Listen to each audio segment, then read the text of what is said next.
Olá, Olá, boa tarde. boa tarde. Tá sem áudio? Um minutinho só.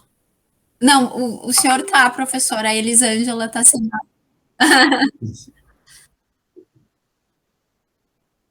Vocês estão me ouvindo? Sim, Ótimo. Como é que vocês estão? estou bem. Que ótimo.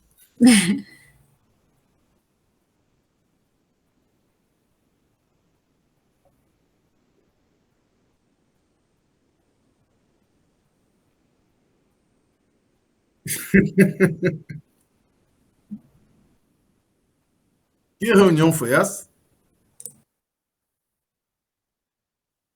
Uhum, uhum.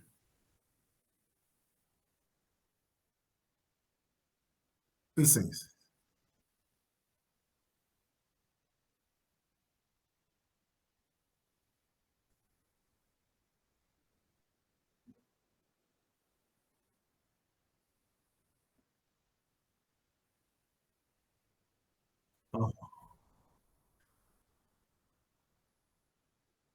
É isso. São duras realidades, mas a gente tem que aprender a vivê-las.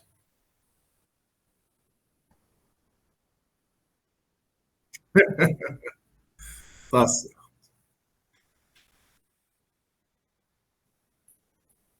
Eu, eu sou cientista. Eu acho, eu não sei se eu sou a única que eu tento ficar quietinha porque eu não sou psicóloga, estou fazendo o curso porque eu sou apaixonada pelo tema. Era a minha segunda profissão dos sonhos, mas na verdade eu trabalho na química, né? Sou Uhum. pesquisadora na área da química. Que área da química que você pesquisa? Eu trabalho com biomateriais, Uhum. materiais que podem ser colocados no corpo humano. Oh, certo. E sou aluna do Ryushin. Sim, Ryushin. Conheço isso. Sim, Ryushin-san. do Ryushin-san. Que ótimo. Vamos dar só uns minutinhos.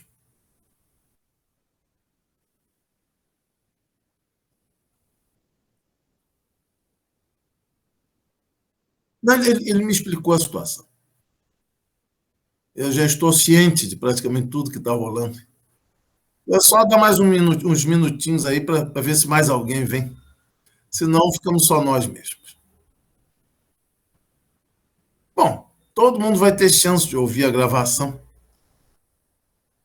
É uma pena que algumas pessoas não estejam presentes, porque a gravação não substitui de todo a participação na aula presencial. Mas, como tem esse recurso, pelo menos dá para manter a continuidade. Esperar um pouquinho só e a gente começa.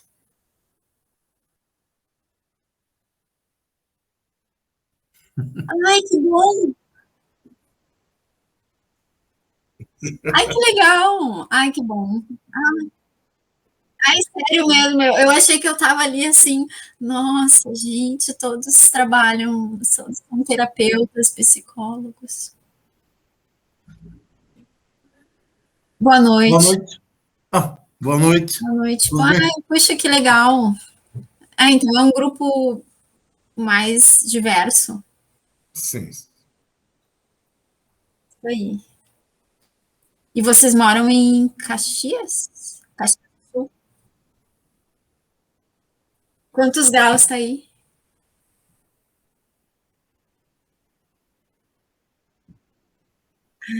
Eu morei em Caxias.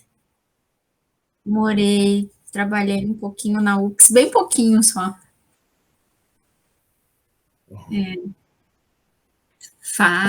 Foi em 2008.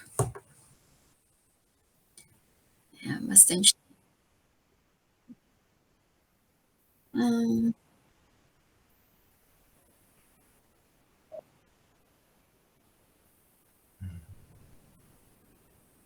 Certo. Pode ver que nem todo mundo aqui é psicólogo, né?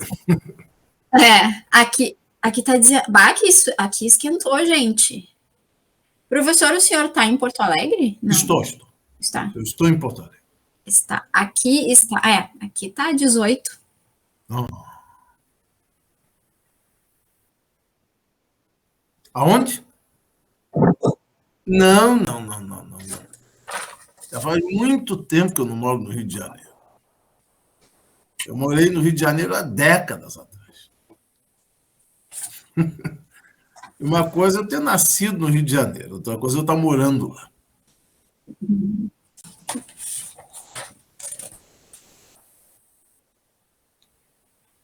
Bom, acho que podemos ir começando, né?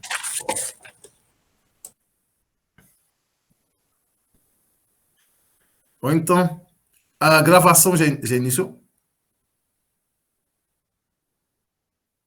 Sim, porque recentemente, como aqui a gente não está pelo Zoom, mas é que recentemente no Zoom tem aquele negócio, starting a recording.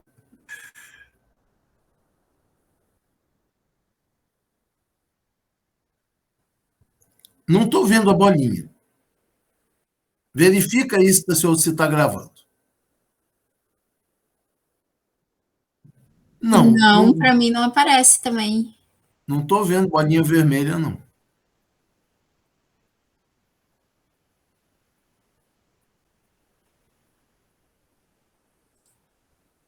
Ah, tá, então.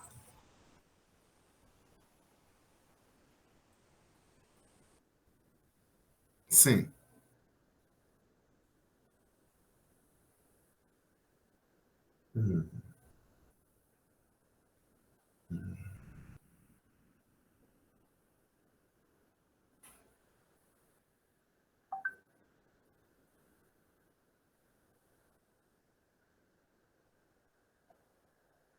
Eu estou vendo embaixo. Né? Não estou vendo a bolinha, não. Mas é uma bolinha azul.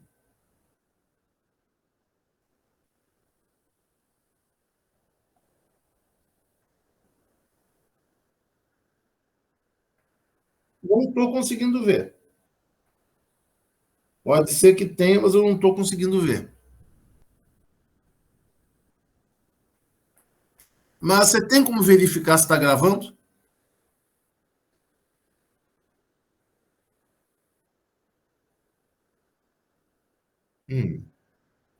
Certo.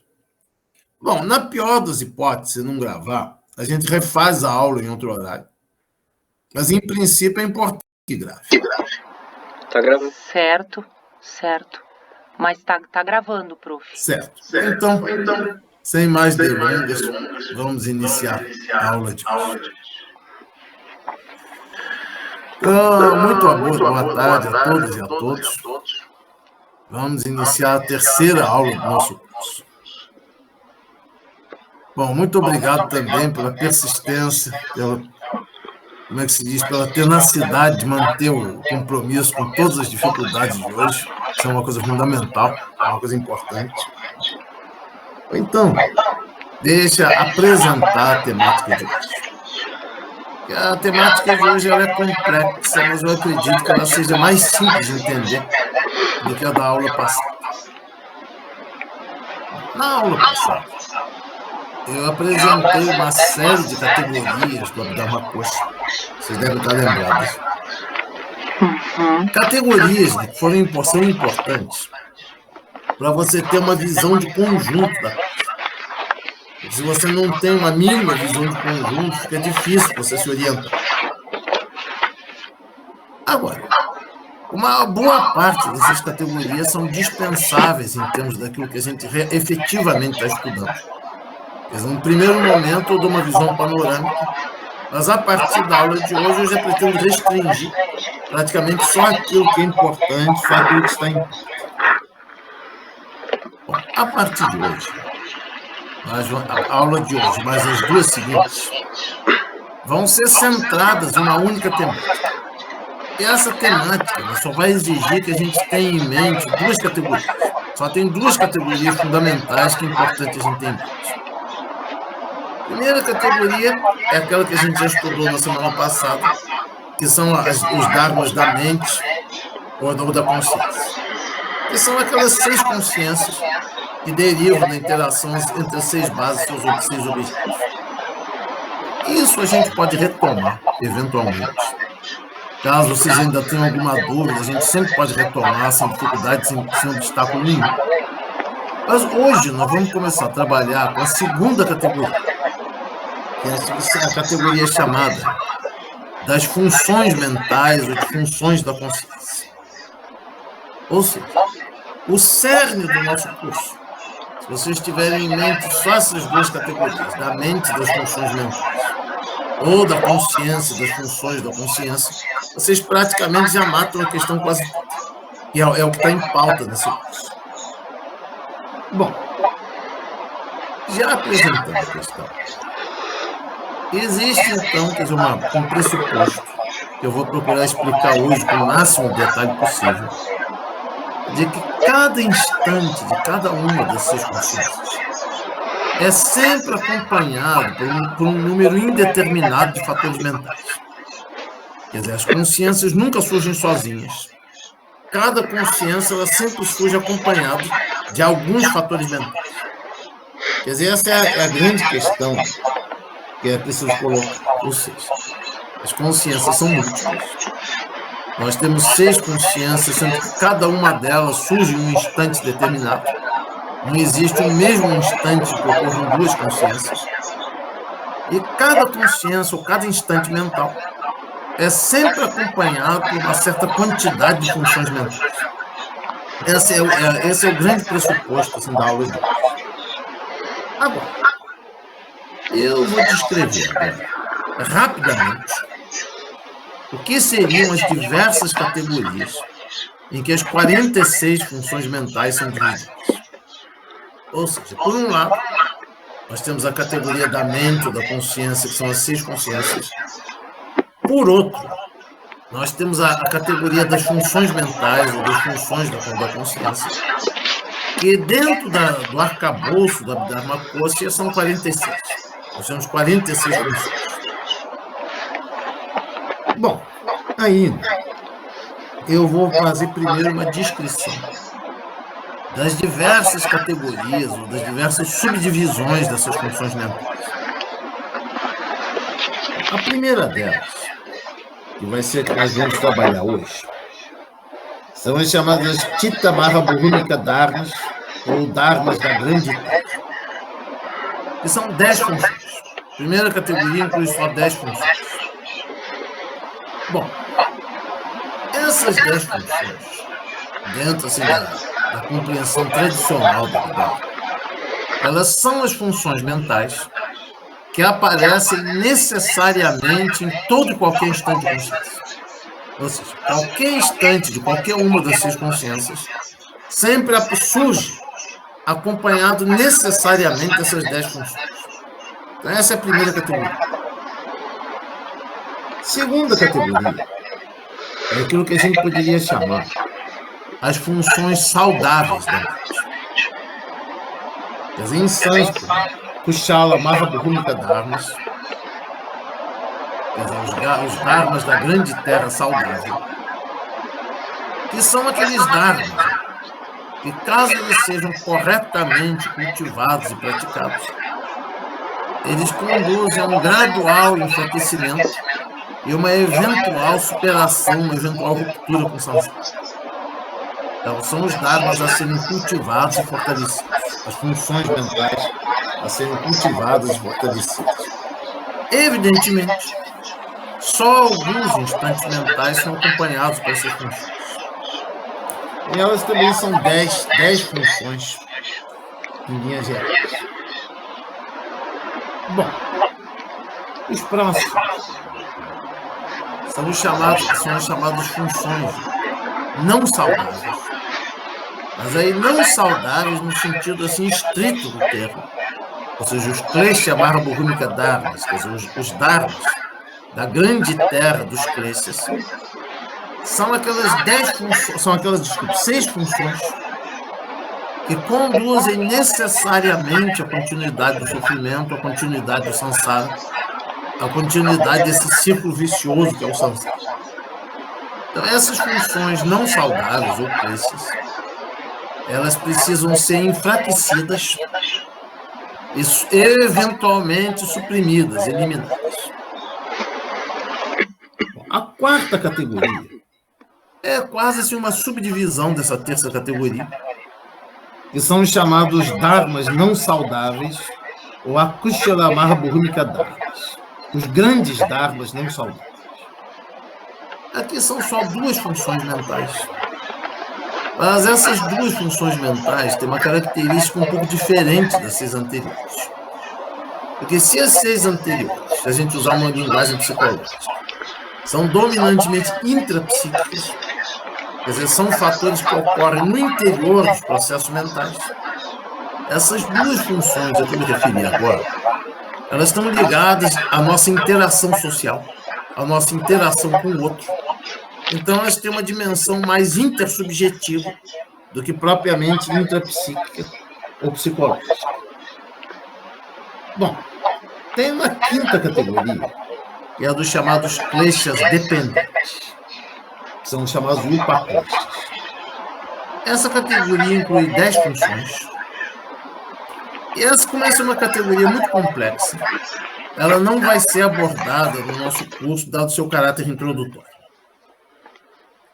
Por fim, nós temos uma última categoria, das chamadas funções indeterminadas, ou anyata bhumika dharmas. Anyata em sânscrito significa exatamente indeterminado, que são 8 funções mentais, que elas podem ser tanto saudáveis quanto neutras, quanto não saudáveis quanto neutras, dependendo de com que fatores mentais elas combinam. É uma categoria pequena, extremamente complexa, né? O estudo dessa categoria é um verdadeiro pesadelo para os pesquisadores. Mas, mesmo assim, ela é importante para quem quer desenvolver um estudo mais detalhado da Abhidharma. E, vejam, uma coisa, a gente aprender bem, a gente incorporar bem aquelas categorias mais de base, mais fundamentais do Abhidharma. Outra coisa é a gente ter um conhecimento profundo, detalhado, de toda e qualquer dessas categorias. São coisas diferentes. Bom, nesse nosso curso presente, a nossa única pretensão é apresentar com o máximo de clareza e profundidade possível aqueles aspectos mais básicos. Então, já vou dizendo, no decorrer desse curso, a gente só vai trabalhar com as 4 primeiras subcategorias. Esses chamados kleshas dependentes, os indeterminados, eles vão ser assim deixados de lado. Bom, vamos então só recolocar alguns pressupostos da aula de hoje e vamos entrando então no nosso tópico. Então, primeiro, ponto importante, quando a gente tenta compreender a teoria, por exemplo, da consciência, das funções da consciência no Abhidharma, é que, primeiro, nós sabemos que existem 6 consciências, e cada uma dessas 6 consciências ela surge através do contato entre uma base e um objeto determinado. E cada consciência só ocorre em um instante determinado. Então, no momento que ocorre uma consciência auditiva, por exemplo, as outras 5 consciências não ocorrem. Segundo ponto fundamental, e esse a gente vai ter que aprofundar, porque ele é decisivo para qualquer aplicação psicológica do Abhidharma, é que cada um desses instantes de consciência, de cada uma das 6 consciências, ele é sempre acompanhado por um número indeterminado de funções mentais. Dentro da visão que a gente está apresentando aqui do Abhidharma Kosha, existem primeiro essas 10 funções que estão sempre presentes, estão invariavelmente presentes. Bom, isso também é polêmico, porque tem outras escolas, tem outras abordagens que pensam de uma maneira diferente. E na aula de hoje eu vou fazer uma breve referência a isso, porque isso vai ser importante. Existem aqueles fatores que nós poderíamos chamar de saudáveis, que são os fatores que aparecem em apenas alguns instantes de consciência, mas que eles têm que ser fortalecidos, consolidados. E existem aqueles fatores, né, que nós chamamos de não saudáveis, que também só aparecem em instantes específicos de consciência, que teriam que ser percebidos, teriam que ser enfraquecidos e eventualmente suprimidos. Bom, então, eu acredito, né, que esse pano de fundo já esteja razoavelmente claro. Então, vamos entrar na consideração da categoria que nós vamos estudar hoje, que são essas chamadas funções gerais, ou seja, aquelas funções que se supõe, pelo menos, que estão presentes em todo qualquer instante de consciência. Ou seja, dentro da visão do Abhidharma Kosa, para ocorrer qualquer um dos 10 instantes de qualquer uma das 6 consciências, estão presentes necessariamente essas 10 funções. Então, primeiro, eu vou colocar alguns dados assim, meio terminológicos. Essa categoria, em chinês se fala Tashamdifa, em sânscrito, Mahabhumika Dharmas, chamados Dharmas da Grande Terra. Esse termo Grande Terra, ele é uma metáfora com a Terra efetivamente existente, pela seguinte razão. No nosso planeta, é a partir do momento que existe a Terra que pode surgir a vegetação, que podem surgir as diversas formas de vida, depois a vida animal. Ou seja, todas as formas de vida que existem no planeta Terra, elas são sustentadas pelo solo, pela terra. Então, essas 10 funções, na medida em que se supõe que elas estão necessariamente presentes em todo qualquer instante de consciência, elas fornecem a base, elas constituem a base a partir da qual todas as outras funções vão surgir. Que as outras funções podem estar ou não presentes em um instante de consciência determinado, mas estando essas 10 funções já presentes, necessariamente presentes, então elas fornecem a base, a partir da qual todas as outras vêm a ter. Esse é um problema fundamental. A segunda questão que eu gostaria de ressaltar a respeito dessas 10 funções é que, diferentemente das outras funções que a gente vai estudar nas duas próximas aulas, elas são funções estritamente psicológicas. Ou seja, a análise dessas 10 funções, né, tem uma natureza estritamente psicológica. São funções que não vão ter nenhuma acepção ética, nem uma acepção, por assim dizer, soteriológica. O que eu estou querendo dizer com isso? Essas 10 funções que nós vamos abordar hoje, elas não são eticamente negativas, também não são eticamente positivas. Elas não estão ligadas a nenhuma valoração ética, na medida que elas estão sempre necessariamente presentes na consciência. E também, se a gente tem soteriologia, pode parecer um termo meio pesado, mas na ciência da religião, soteriologia é a teoria da salvação. Ou seja, no sentido de que existe uma condição de sofrimento, de repetição do sofrimento, que é o samsara. Então, quer dizer, a ruptura com o samsara, que é o objetivo do budismo, seria entendido como uma espécie de uma soteriologia. Essas 10 funções, como enquanto tais, elas não vão alimentar nem a continuidade, nem o fim do samsara. Então, elas vão ser neutras em termos soteriológicos. Ou seja, são funções que são analisadas dentro de critérios assim, exclusivamente psicológicos. Elas não têm implicações éticas, no sentido que elas não são eticamente positivas nem negativas, e não têm implicações soteriológicas, porque elas não vão exercer nenhum papel fundamental, seja na continuidade, seja na extinção do samsara. Esse é um ponto básico. É importante, quando a gente estuda uma categoria de funções mentais, entender as categorias, as características, os atributos dessas funções. Isso é uma coisa muito básica, muito fundamental. Bom, o segundo ponto que eu gostaria de frisar, antes de entrar completamente na explicação dessas funções. Possivelmente, vocês vão alimentar, quer dizer, dúvidas a respeito E se nós podemos dizer de uma forma taxativa se todas essas 10 funções estão realmente presentes em cada instante de consciência. Que elas estão presentes, que elas estão necessariamente presentes. É o ponto de vista, por exemplo, dessa linhagem do Abhidharma, que vem com o Abhidharma Kosha.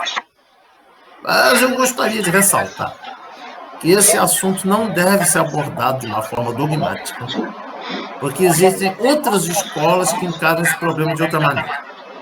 Então, eu vou procurar descrever o que são essas 10 funções, e a gente pode depois até discutir em que sentido que elas estão necessariamente presentes em todo qualquer instante de consciência, supondo que esse seja o caso. Eu acabei de dizer que tem outras escolas que defendem e que essas 10 funções não estão necessariamente todas presentes em cada instante de consciência.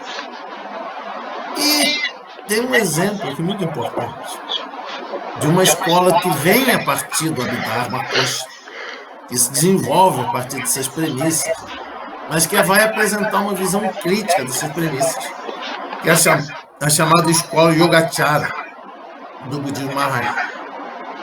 Bom, nesse curso, a minha pretensão é me ater essencialmente ao que aparece no Abhidharma Kosha, ao que está explícito no Abhidharma Kosha.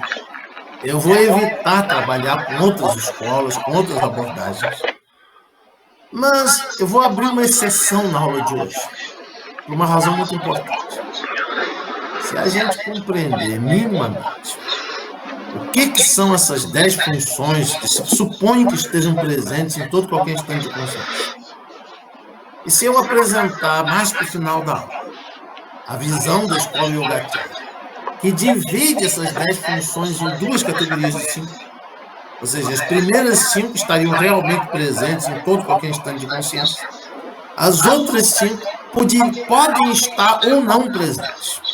Ou seja, é uma outra visão que vai derivar, por assim dizer, de uma certa análise crítica dessa teoria das 10 funções.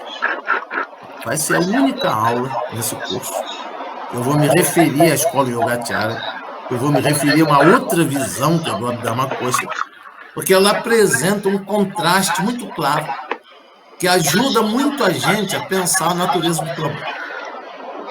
Bom, queria perguntar se isso está mais ou menos claro. Você não tem nenhuma dificuldade na exposição até agora? Não.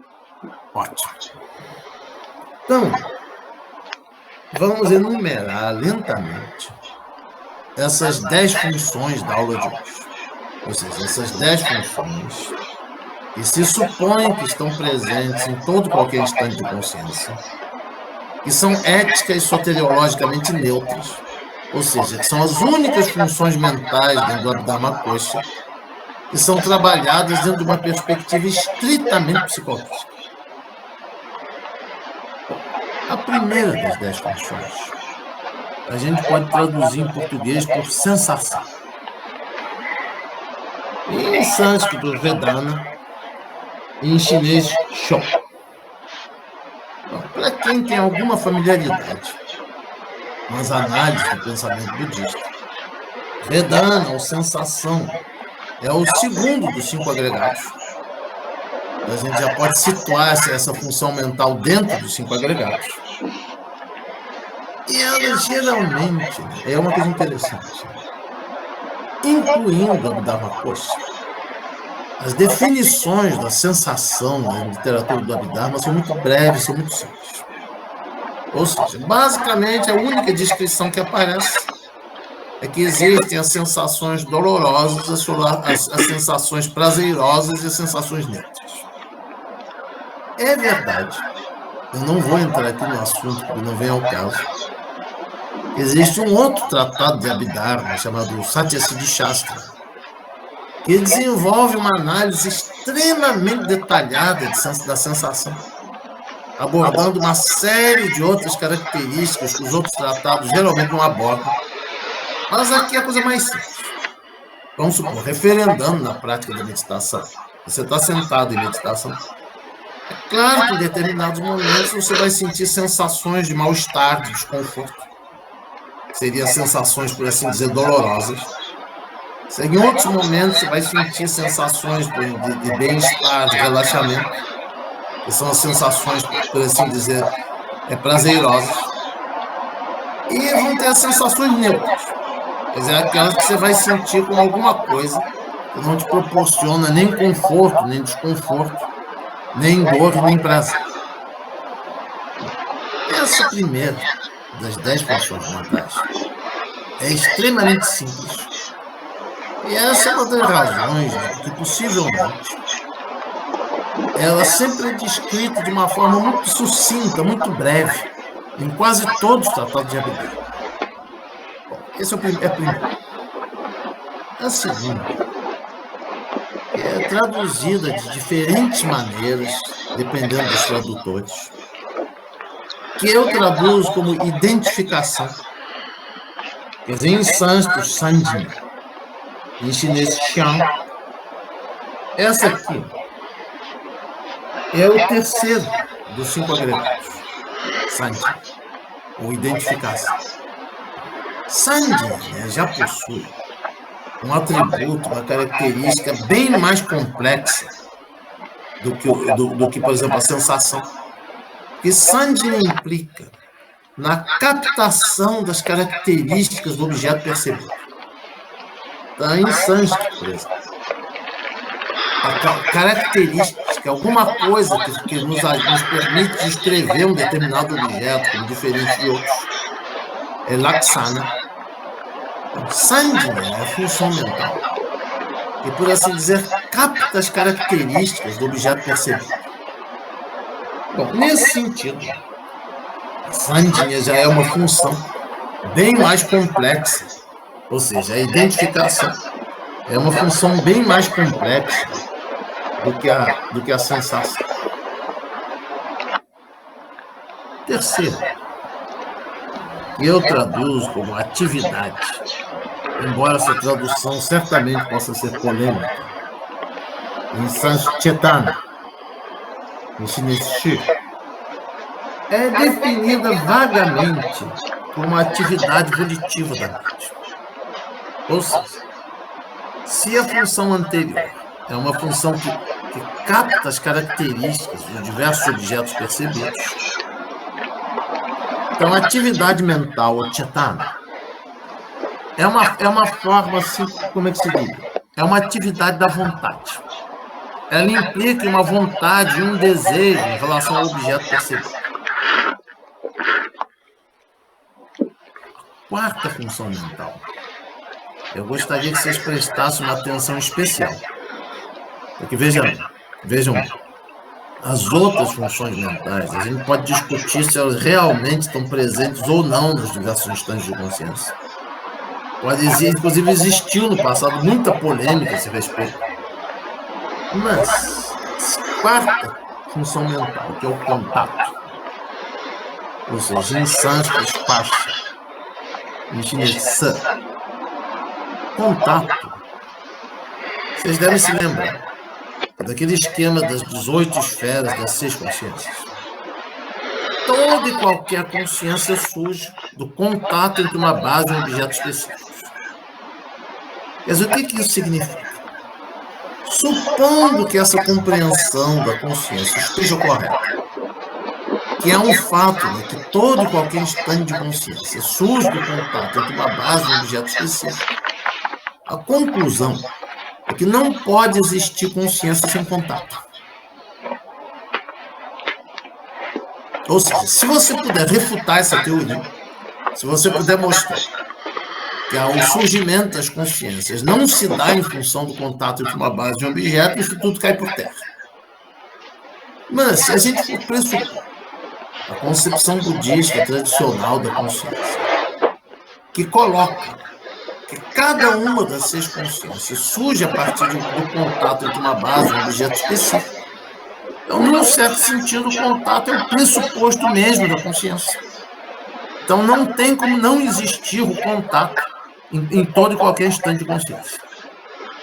De todas as outras categorias, de todas essas 10 categorias, é a única que não admite polêmica. Porque se você for dizer que ela é polêmica, toda a teoria da consciência do budismo cai por terra. Bom, a quinta função eu traduzo aqui como desejo. Em sânscrito, chanda, em chinês, i. Ela implica no desejo, no sentido assim, de um impulso de se apropriar do objeto percebido. Um direcionamento em relação ao objeto, no sentido de nos apropriarmos dele. Aí, nós temos as 4 funções finais, que são todas de uma tremenda importância. E eu gostaria que vocês se fixassem principalmente nessas 4 funções finais. A sexta função, eu traduzo como discernimento. Em sânscrito se chama pradnya, em chinês, hui. Discernimento aqui é um dado importante. Deixa eu explicar uma coisa. Esse termo pradnya, como ele aparece em diversas literaturas budistas, por exemplo, nos sutras do Prajnaparamita, prajna é sempre entendido como uma função positiva, como uma função soteriológica, como aquela suprema função que nos liberta do sofrimento. Sabedoria. Então, no senso comum, que aparece em diversos sutras, prajna é estritamente uma função incontaminada e positiva, saudável. Quer dizer, só tem acepções saudáveis. Agora, prajna, conforme entendido, entre as 10 funções mentais da Dhammakosa, é o discernimento em geral, a gente vai ver isso depois com algum detalhe, incluindo tanto o discernimento correto quanto o incorreto, o mundano quanto o supramundano. Ou seja, se coloca aqui, é que em todo e qualquer instante de consciência existe alguma forma de discernimento. Esse discernimento pode ser correto, ele pode ser incorreto, ele pode ser mundano, ele pode ser supramundano, mas independentemente das características desse discernimento, sempre existe algum discernimento presente em cada instante de consciência. Bom, explicando. Vamos supor que a gente vai fazer uma operação matemática e a gente vai pensar 2 mais 2 igual a 5. Isso é um discernimento. Você não pode dizer que não existe um discernimento. Só que é um discernimento incorreto. Aí vamos fazer um outro discernimento. 2 mais 2 igual a 4. Isso é tão discernimento quanto o anterior, só que é um discernimento correto. Todos os dois estão incluídos nessa categoria de discernimento. Mas vamos pensar. Nós discernimos corretamente, penetramos, pensando na verdade, da impermanência, da insatisfatoriedade, do vazio de átomo dos 5 agregados. Isso, nos limites, é um discernimento supramundano, é um discernimento emancipador. Mas, por exemplo, se nós discernimos ao contrário, se nós discernimos os 5 agregados como permanentes, como satisfatórios, e como se constituem de um átomo, então isso é um discernimento mundano, um discernimento que nos prende nos ancestrais.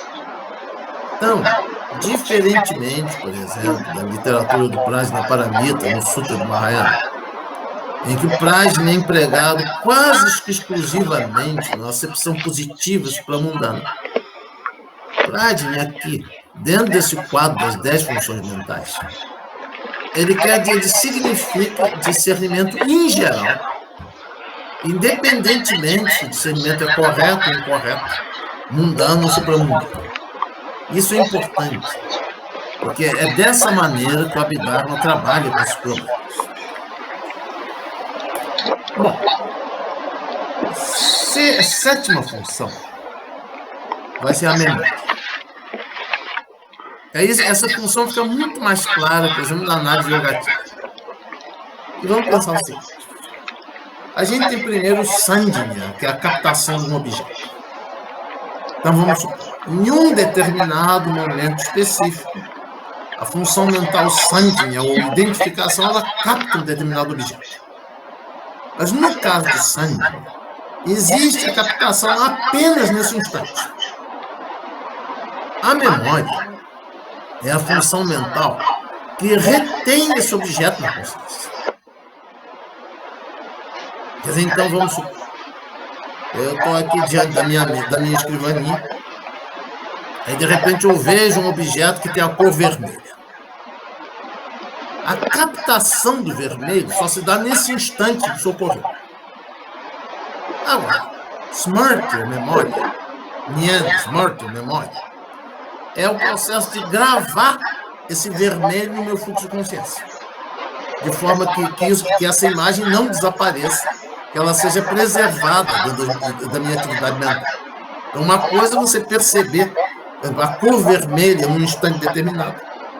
Outra coisa é você manter a memória preservada dessa experiência da cor vermelha. Bom, a oitava função, ela talvez seja relativamente vaga. Eu traduzo aqui como manasikara, ou atenção, consiste na percepção mental. Aí eu vou contar para vocês um pequeno episódio, quer dizer, da minha vida no Japão. Uma vez, existe um pensador budista, um grande ativista social budista da Tailândia, chamado Sulak Sivaraksa. Quando eu o conheci, ele devia estar por volta de 60 e poucos anos de idade. E ele estava dando uma passada pelo Japão. E aí, na época, eu trabalhava no Instituto de Pesquisa de Cultura Budista da Universidade do Ohio, em Nagoya. E os professores convidaram esse escola tailandês para dar uma palestra sobre a ética social do budismo. Bom, como não tinha ninguém na universidade que tivesse condições de traduzir do inglês para o japonês, eu fui a vítima escolhida. Eu estava preocupadíssimo nesse dia pelo seguinte: eu tenho uma dificuldade muito grande. Olhem bem, em países como a Coreia, como a Tailândia, a rapaziada estuda inglês para valer, eles conhecem bem a língua inglesa. Só que, geralmente, a pronúncia do inglês, do coreano, do tailandês, é uma coisa que a gente mal consegue entender como é que aquilo é inglês. Então, eu fui para a sala de conferências extremamente preocupado. Aí eu sentei na sala do lado, esperando a abertura da conferência, comecei a conversar com o Sulak Sivaraksa. Atualmente ele está com 84 anos de idade, já está bastante idoso. É uma das pessoas que eu gostaria algum dia de reencontrar na vida. Aí eu fiquei aliviadíssimo. Logo no início da nossa conversa, ele me explicou que na juventude ele tinha estudado 6 anos na Inglaterra. Ou seja, ele tinha um British English perfeito. Aquele estilo de goodness gracious, that's a jolly it isn't it? Ele tinha aquele inglês britânico, assim, impecável. Então, desapareceu toda a minha ansiedade, foi bem relax lá para a minha posição de tradutor simultâneo. Meus amigos japoneses me fizeram um elogio muito extravagante. Disseram que no processo da tradução eu melhorei infinitamente a apresentação dele. Que é um elogio extravagante. Mas o que eu estou falando aqui sobre Manasikara é uma pena. Já faz quase 20 anos que ocorreu essa conferência. Mas o tema dele era precisamente sobre esse tema, Manasikara. E ele desenvolveu com tanto detalhe as implicações dessa função mental, que muitas vezes aquilo que aparece vagamente definido no texto, se a gente não vai esmiuçar, está cheio de uma série de implicações. Mas aqui, pelo menos, como aparece na definição do Abhidharma Kosa, seria apenas a percepção mental. Bom, próximo também é relativamente vago. Algumas dessas funções, se a gente não entra depois nos comentários, fica muito difícil de identificar. É o que eu traduzi como reconhecimento, em sânscrito, admito. Se trataria basicamente da função de reconhecer um objeto determinado. Não é nem de captar as características, apenas reconhecer a presença de um determinado objeto. Bom, e a 10ª e última dessas funções, que eu traduzo como concentração, como foco mental. Em sânscrito é samadhi, Bom, tradução fonética para o chinês fica samadhi. Samadhi significa precisamente foco mental. Eu não sei se algum de vocês já praticou yoga, por exemplo. Quem praticou yoga sabe perfeitamente o que é samadhi. Quer dizer, que é aquele estado assim, de concentração mental. A gente tem que distinguir minuciosamente samadhi no sentido técnico, por exemplo, que aparece na prática da meditação, de samadhi como sendo pura e simplesmente aquele grau mínimo de concentração mental, de foco mental que existe em qualquer instante de consciência. E convenhamos, não pode existir um instante de consciência sem que se estabeleça um grau mínimo de foco mental. Por que eu estou dizendo isso? Porque mais tarde, por exemplo, em um capítulo que, inclusive, a gente vai estudar um pouco, que é o capítulo sobre os dhyānas, ou sobre as absorções mentais, o autor vai desenvolver uma abordagem extremamente detalhada do que é o samadhi, no seu sentido específico, quer dizer, técnico, especializado. Ou seja, dentro das chamadas práticas das absorções mentais, ou dos dhyānas, se a gente for usar a palavra sânscrita, samadhi significa, antes de tudo, a capacidade de você manter a mente focada em um único objeto. Você focar a mente em um objeto único e superar, eventualmente, as diversas formas de dispersão mental. Então, por exemplo, dentro da prática budista mais convencional, uma coisa que qualquer pessoa que já praticou budismo minimamente sabe, por exemplo, a atenção, o foco da respiração. Se vocês já praticaram o zazen, alguma forma de meditação semelhante ao zazen, vocês devem ter percebido, né? Primeiro, nós focamos a mente no processo de entrada e de saída da respiração. Com o passar do tempo, esse foco vai se tornando tão forte que aqueles outros pensamentos vão todos desaparecendo ou se enfraquecendo consideravelmente.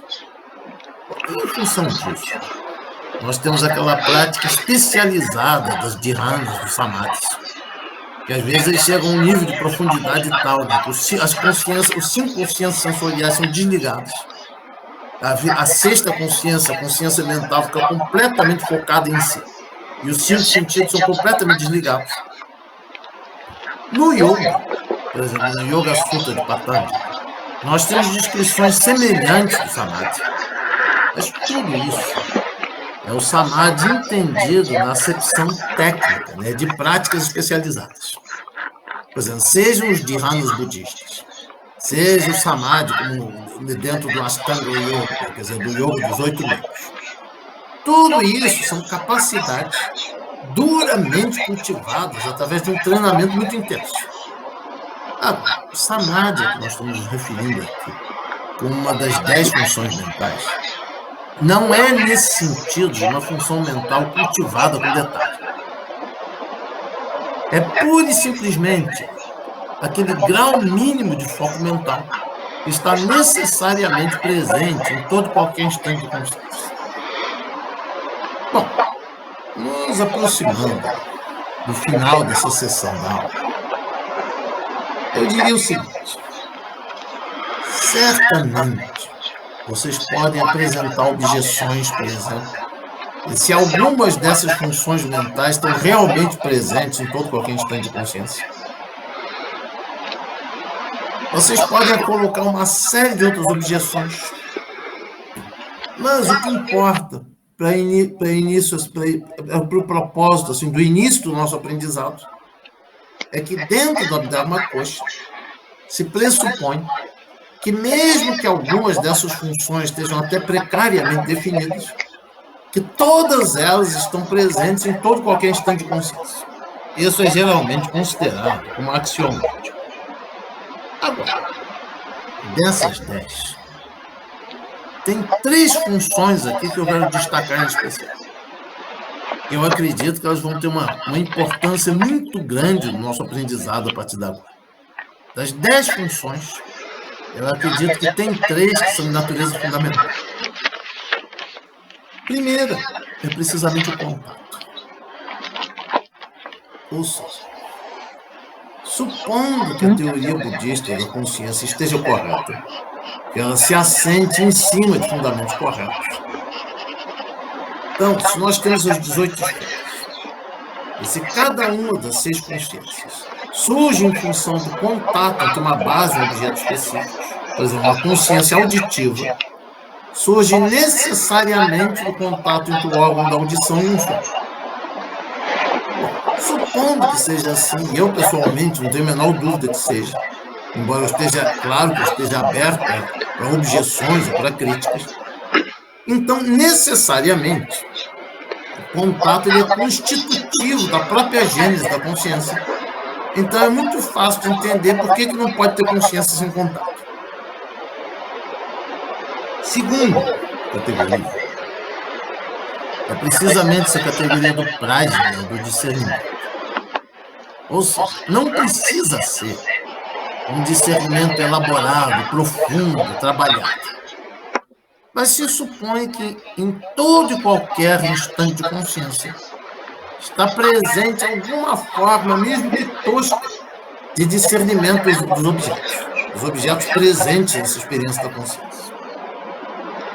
E o terceiro é precisamente aquilo que eu acabei assim, de me referir, que é o samadhi.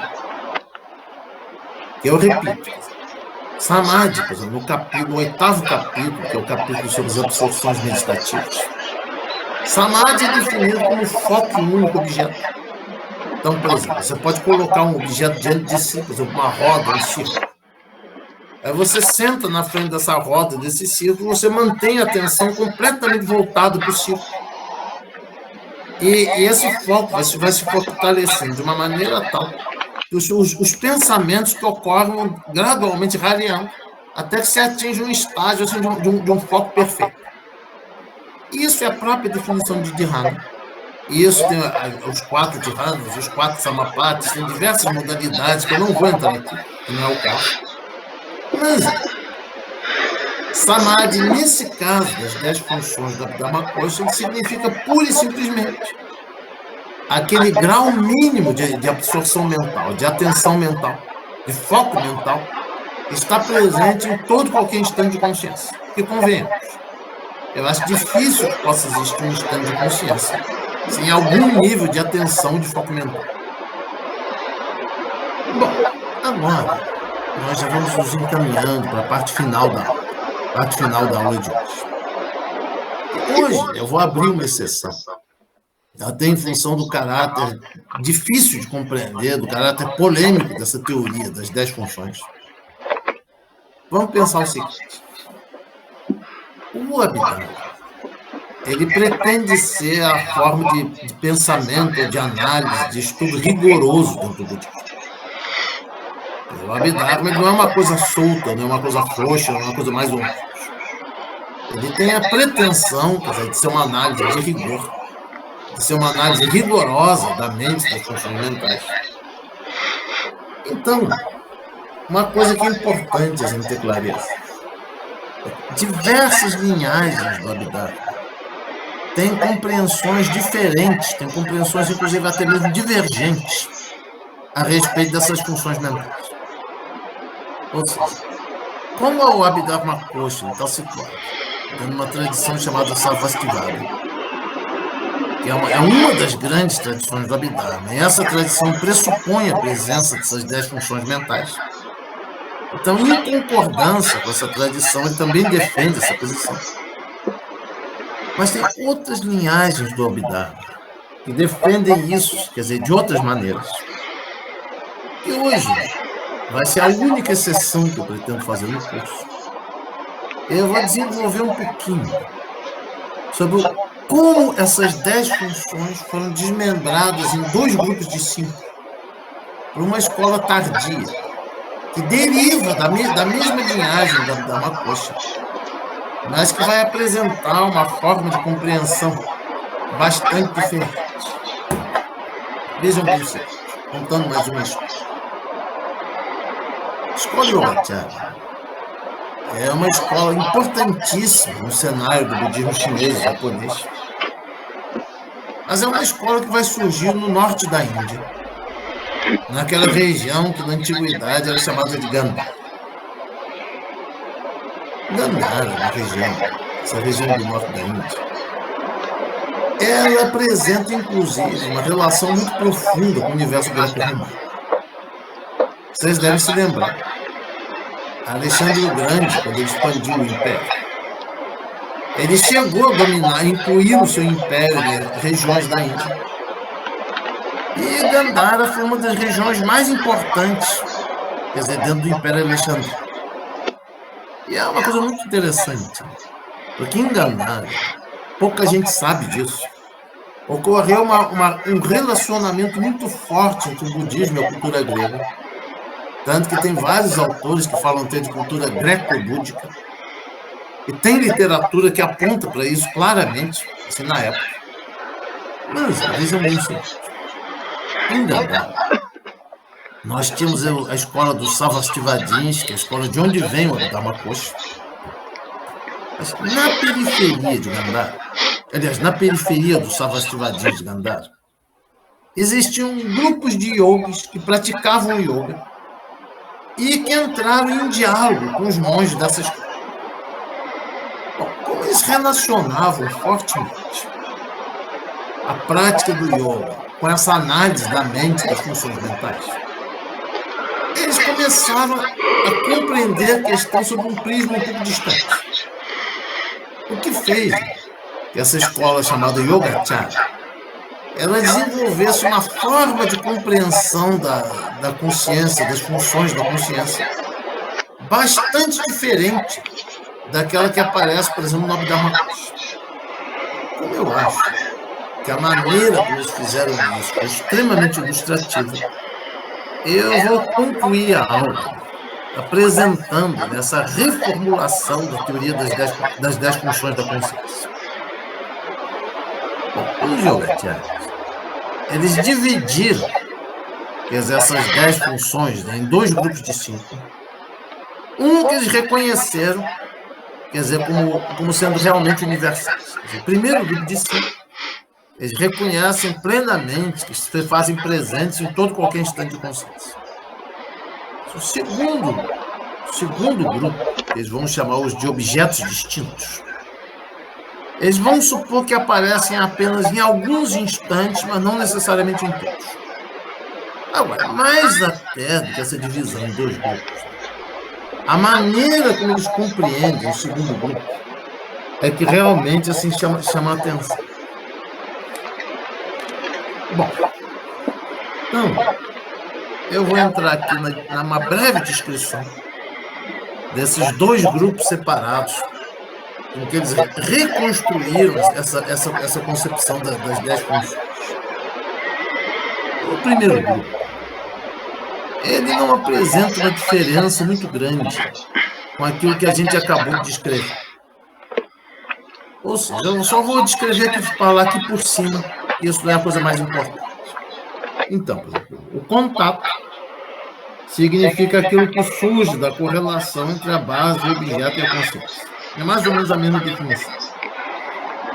A atenção consiste em fazer a mente tomar consciência de si ativamente. Na sensação, existem 3 variedades, que são a desagradável, a agradável e a neutra. A identificação consiste em captar as características de um objeto. Aí é aquela relação, Sanjina Lakshana. Sanjina é a função de captar as características, Lakshana é a característica captada. Por fim, a volição consiste em produzir as atividades da mente. Se a gente for olhar com atenção, a descrição dessas 5 funções, ela não difere radicalmente daquilo que aparece no Abhidharma Kosha. Então, quer dizer, a respeito dessas primeiras 5 funções, existe assim, um consenso assim, quase que completo. Agora, a maneira como eles vão trabalhar as 5 funções subsequentes, como funções que estão presentes em inúmeros instantes de consciência, em muitos instantes de consciência, mas não necessariamente em todos. A maneira como eles vão reconstruir esse segundo aspecto vai chamar muito a atenção, inclusive em termos da consistência interna que eles estão dizendo. Isso chama muito a atenção. Então, primeiro, o que é o desejo? Ele tem, por sua natureza, a expectativa pelo objeto de prazer e, por sua atividade, o apoiar-se nos desejo que significa. Alguma coisa desperta a nossa atenção, alguma coisa desperta o nosso interesse. E o fato de existir esse interesse faz que a mente se direcione para esse objeto, alimente um desejo em relação a ele, e que, inclusive, desenvolva um esforço no sentido de apropriar-se de alguma maneira desse objeto. É uma descrição já bastante diferente daquilo que apareceu na lista anterior. Segundo, o que é a compreensão, ou reconhecimento? Ela tem por sua natureza manter e preservar um objeto determinado e, por sua atividade, não permitir que ele desapareça como foco da atenção. Então, primeiro, algum objeto chama a nossa atenção, desperta a nossa atenção, nós direcionamos para ele. E, no segundo momento, que é o que é chamado aqui a compreensão, o reconhecimento, existe uma função mental que preserva esse mesmo objeto dentro do nosso foco de atenção. Quer dizer, é um desenvolvimento da função anterior. Aí, terceiro, o que é a memória? Ela tem por sua natureza o registro de um objeto determinado, sem permitir que ele seja esquecido, e por sua atividade a concentração.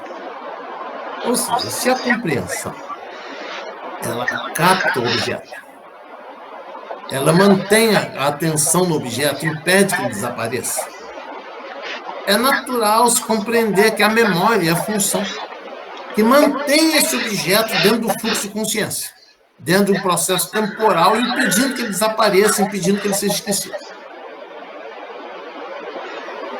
Bom, próximo, o que é a concentração? Ela tem por sua natureza o registro de um objeto determinado, sem permitir que ele seja esquecido, e por sua atividade a concentração.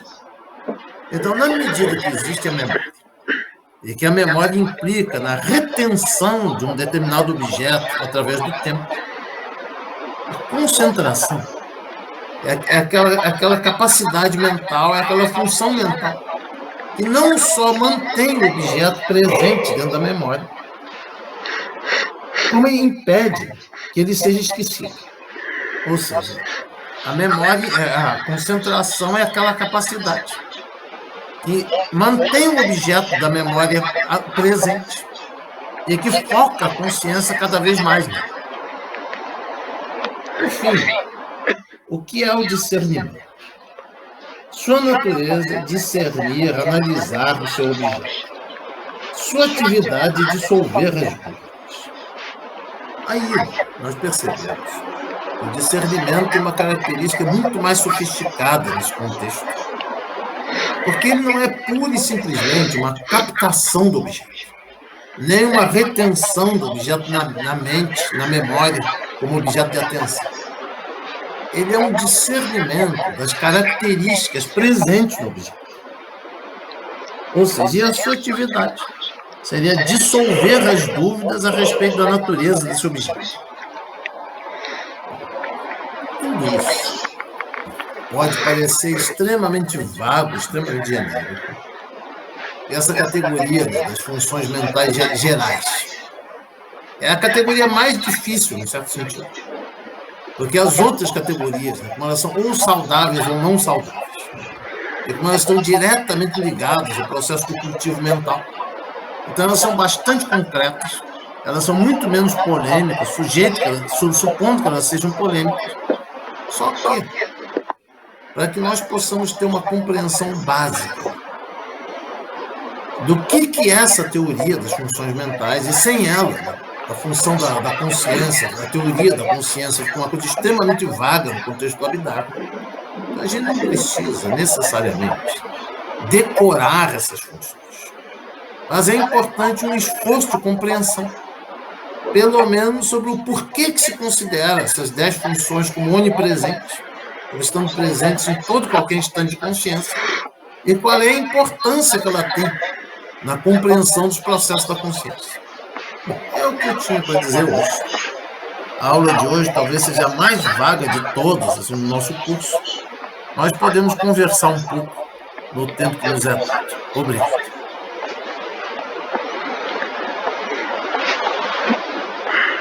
Muito obrigada, prof.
Professor, Sim.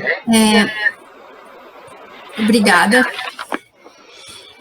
Tanto na descrição dentro das 10 funções mentais, quanto no Yogacara, eu não entendi muito bem a questão da volição. Ficou muito subjetivo para mim. Tanto dentro quando o senhor falou do Yogacara, quanto antes. A atividade volitiva, a atividade da vontade. Sim. No caso da Dharma Coxa, isso realmente é muito válido. Se supõe que em cada instante de consciência existe algum nível de vontade, ou seja, de direção, de interesse em relação ao objeto. No caso do Yogacara, é bem mais concreto. Porque, olha bem, primeiro, existe um direcionamento da mente para o objeto. Esse direcionamento já implica em um desejo, uma necessidade de se apropriar do objeto. Aí depois é que ocorrem as funções de manter o objeto na mente. Por exemplo, de preservá-lo na memória. De aprofundar a percepção dele através da concentração, inclusive de discernir as suas características. No caso do Yogacara, esse aspecto da volição é muito mais claro. No Abhidharma Coxa, aliás, é importante você colocar essa questão, até pela seguinte razão. É importante colocar em xeque até que ponto realmente essas 10 funções são onipresentes. Agora, me fala um pouco, em que sentido você não compreende? Eu anotei aqui quando falou da visão do Yogacara, que a volição seria produzir atividades da mente. Quando eu anotei do ponto de vista das 10 funções mentais que aparecem, eu anotei como uma atividade da vontade. E para mim é um pouco difícil compreender quando eu não tenho assim um exemplo. Um exemplo. Como? Veja, no caso da Dharma Coxa, eu acho que é difícil mesmo, porque a definição é muito vaga. No caso do Yogacara, eu acho que você pode dar um exemplo bastante mais fácil. Me fala de alguma coisa que você gosta, alguma coisa que desperta o seu interesse. Música. Isso é um bom exemplo. Vamos supor, você está em determinado local, aí subitamente começa a tocar uma música que mexe contigo.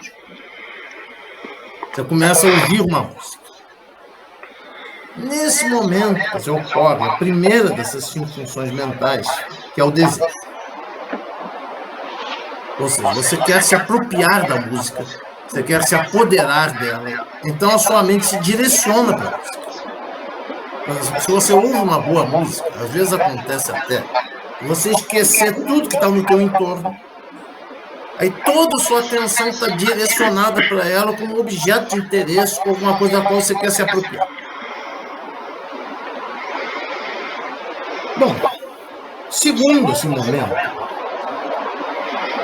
existe uma função assim, no sentido de a compreensão, no sentido de captar o conteúdo da música. Mas, num primeiro momento, ela chama a sua atenção, você deseja a música, você se direciona para ela, você faz um esforço para captar. Num segundo momento, que a gente chamaria aqui de compreensão, por exemplo, você começa a ouvir a letra, você começa a captar nuances, por exemplo, no ritmo, na letra, uma série de coisas. Aí você vai se aproximando, você vai se apoderando mais desse objeto que é uma música determinada. Num terceiro momento, isso é uma coisa que eu digo que acontece muito comigo. Por exemplo, às vezes, como acontece com todo mundo, eu estou muito estressado e tudo, eu abro o computador e começo a ouvir uma música. Bom, quando eu ouço e a música realmente mexe comigo, às vezes eu passo a noite inteira com a música reverberando na minha mente. Eu nem preciso fazer um esforço especial, ela fica reverberando. Isso seria o aspecto da memória. Por exemplo, como você tem uma música, é do seu interesse, não é uma música qualquer. Você ouve, ela chama a sua atenção, você faz um esforço para se aproximar dela. Então você capta a textura da música, as características da música. E em um terceiro momento, ela fica gravada na tua memória. E isso acontece, porque muitas vezes você gosta tanto de uma música que se ouve 4 ou 5 vezes você já consegue cantar. Tá certo? Bom, aí, em função da memória, você teria a concentração. Tem alguma coisa que mantém o foco na música, que impede que ela desapareça da memória, mas que também conduz a uma maior penetração na própria música. Por fim, o discernimento. Vamos supor, uma música qualquer que você gosta, você ouviu, que ela te impactou, você se aproximou dela, ela ficou na sua memória, a sua atenção está sempre voltada para ela. Chega em determinado momento, por exemplo, você vai refletir. Como é que é o ritmo dessa música? Quais são as implicações do ritmo dessa música? Como é que é a letra dessa música? O que a letra dessa música está querendo me dizer? E a partir daí, na medida em que você for aprofundando a sua compreensão da música, seja em termos do ritmo, seja em termos da letra, ela se torna, por assim dizer, uma coisa sua. Eu acho, por exemplo, que essas 5 funções elas estão necessariamente presentes em qualquer processo artístico. Agora, por que elas diferem radicalmente das mesmas 5 funções, conforme elas são descritas no Abhidharma Kosha? No caso do Abhidharma Kosha, se pressupõe que essas 5 funções todas estão necessariamente presentes em todo e qualquer momento. Bom, mas uma coisa, por exemplo, você está caminhando por um shopping center, qualquer lugar, mas você ouve aconteceu fisicamente você ouviu a música. Mas a música não te chamou atenção, não prendeu a sua atenção, você não se voltou para ela. Então ela entra por aqui, sai por aqui. E na compreensão que aparece no Abhidharma Kosha, é um pouco difícil de você explicar isso. Por exemplo, se esse desejo pelo objeto, esse desejo de apropriar-se do objeto, é uma coisa que acontece em todo qualquer instante. Então, qualquer música que você ouvisse ia provocar esse efeito em ti. Mas não é o que acontece. Por exemplo, tem locais que você atravessa, estão tocando música, você nem se toca e segue em frente. Mas tem esses momentos especiais. Por exemplo, uma primeira música, você pode até não saber que música é nem que mensagem ela tem. Mas só de ouvir, ela te chama a atenção, ela provoca e a sua mente se volta para ela. Você desenvolve um esforço para se apropriar dela. É por isso que eu acho que, pelo menos nesse particular, você dividir as 10 funções em funções que ocorrem necessariamente em todo e qualquer momento, e funções que só ocorrem em determinados momentos, por exemplo, momentos que você encontra uma música impactante, significativa. É nesse sentido que eu acho que a visão Yogacara é mais precisa. Não sei se eu me fiz entender. Sim, ficou mais claro. E na meditação, essas funções mentais, já que existem essas duas formas, as 10 categorias, ou assim, como seria isso na meditação, esse processo de identificação? Depende muito, por exemplo, do tipo de meditação. Vamos supor, por exemplo, o Zazen. O Zazen, por exemplo, ele não trabalha com um tema conceitual determinado. O centro do Zazen está na postura, na respiração. E em você perceber os processos mentais. Então, num certo sentido, por exemplo, você vê a vinculação entre, por exemplo, a prática do Zazen e a atenção na respiração. Acredito eu que o Samadhi, ou seja, que esse foco, essa concentração, seja o elemento central do Zazen. Porque, olha, uma coisa, são essas 10 funções mentais, elas se supõem que elas ocorrem em todo e qualquer instante de consciência. Mas quando você entra em estágio de consciência meditativa, tem os chamados 4 dhyānas, que são marcados pela presença de um determinado tipo e quantidade de funções mentais. No 4º dhyāna, se supõe, isso você pode atingir através do Zazen, eu acredito. Se desligam completamente os 5 sentidos. E a 6ª consciência fica completamente focada nela mesma. Isso seria o grau supremo do Samadhi, ou do foco mental. Ou seja, a 6ª consciência completamente focada em si, a um nível que as 5 consciências sensoriais se desligam. Agora, tem outras meditações, né, que têm características diferentes. Então, por exemplo, no budismo Vajrayana, se dá uma importância muito grande, por exemplo, aquelas práticas de visualização.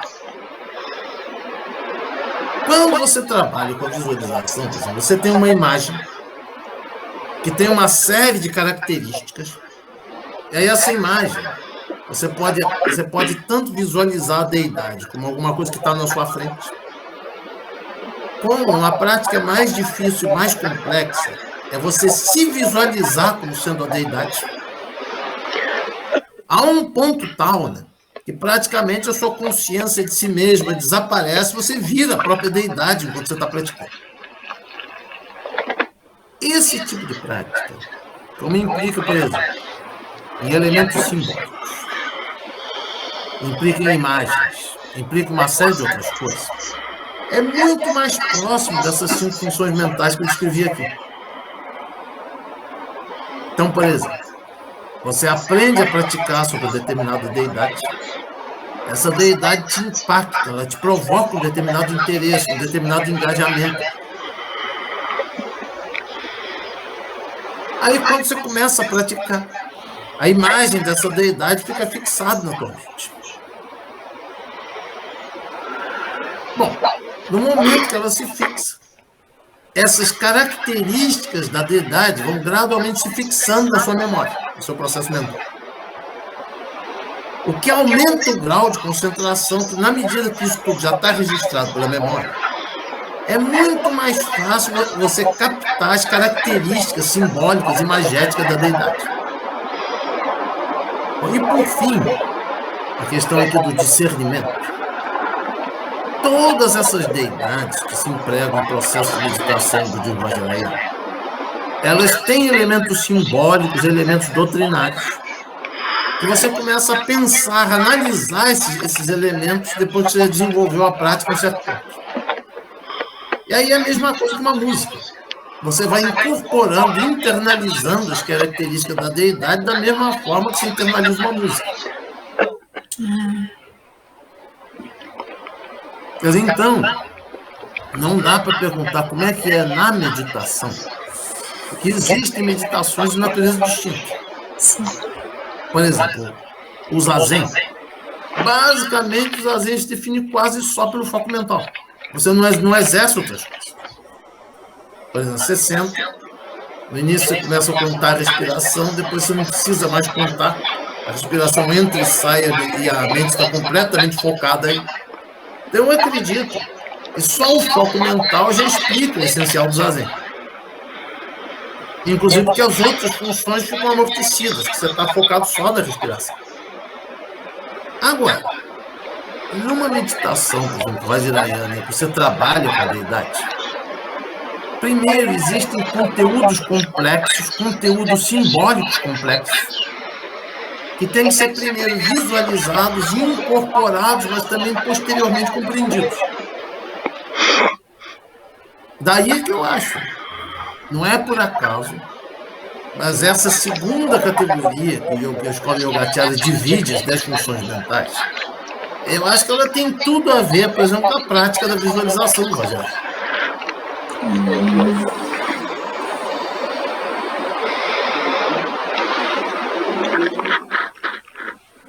Esses são os melhores exemplos. Eu acho importante a gente dar os exemplos concretos a partir dos interesses da pessoa. Então, a música ou qualquer coisa do gênero. Mas eu acho que, através dessa explicação, fica muito mais fácil de entender por que a forma como a escola Yogacara divide essas funções em 2 grupos. E como ela trabalha essas funções mais complexas, numa categoria distinta. E o que isso tem que ver com a prática budista fica muito mais compreensível.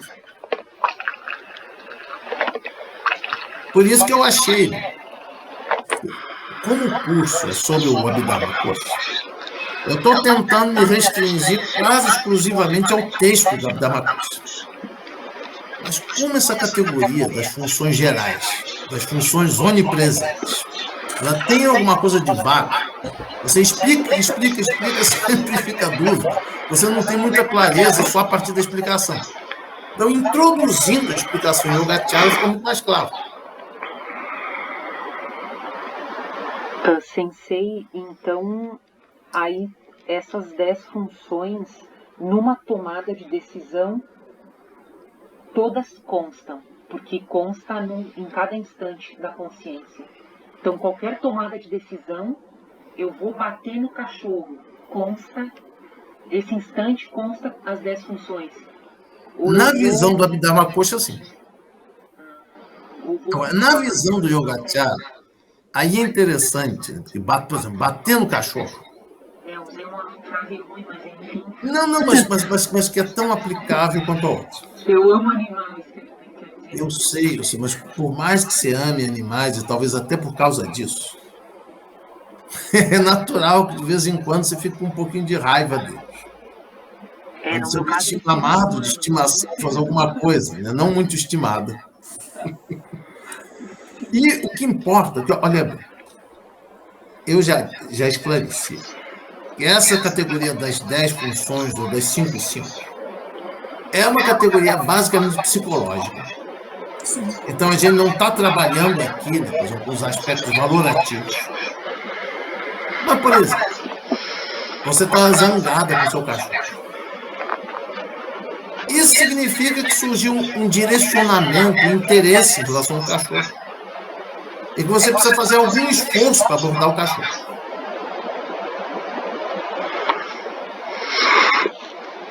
E, em seguida, você vai captar essas características do cachorro. E isso vai ficar preservado na sua memória. Então, por exemplo, na próxima vez que o cachorro fizer alguma coisa parecida, você nem vai precisar pensar, aquilo vem da memória e no ato. Isso vai ser penetrado pela concentração. Você vai se apropriar disso. E quando esses 4 fatores estiverem presentes, você vai, por exemplo, discernir sobre o porquê que o cachorro agiu dessa maneira. Você vai ter uma compreensão, uma análise da ação do cachorro. Então, vamos supor, você tinha um bichinho de estimação maravilhoso, completamente amado. Aí, de repente, essa criatura maravilhosa faz alguma coisa que te irrita. Na primeira vez, você não tem nada armado.